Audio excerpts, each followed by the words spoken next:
দর্শক, আপনারা জানেন যে কিছুক্ষণ আগে নির্বাচন কমিশন অফিস থেকে তফসিল ঘোষণা করা হয়েছে। এই তফসিল নিয়ে রাজধানীর মগবাজারে দলীয় কার্যালয়ে সংবাদ সম্মেলনে প্রতিক্রিয়া জানাচ্ছে বাংলাদেশ জামায়াতে ইসলামী। আমরা সরাসরি চলে যাচ্ছি সেখানে।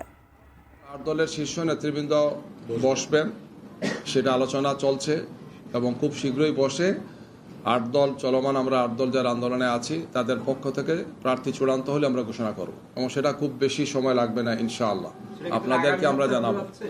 এটা হয়তো আগামী সপ্তাহের মধ্যেই আপনারা আশা করি পেয়ে যাবেন ইনশাআল্লাহ।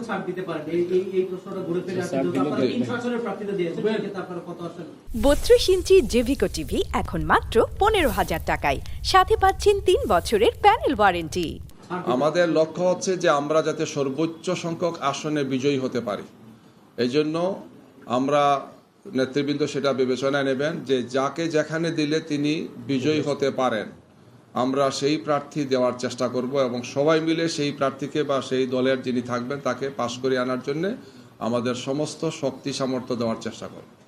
আমাদের টার্গেট হচ্ছে এইটাই যে সর্বোচ্চ সংখ্যক আসনে আমাদেরকে পাশ করে আসতে হবে, বিজয়ী হতে হবে এবং এক্ষেত্রে শীর্ষ নেতৃবৃন্দের ক্ষেত্রে আমরা বিবেচনায় রাখবো। দলের শীর্ষ নেতৃবৃন্দ যারা আছেন বিভিন্ন দলের, আমরা তাদেরকেও বিভিন্ন আসনে অ্যাকোমোডেট করবো ইনশাআল্লাহ।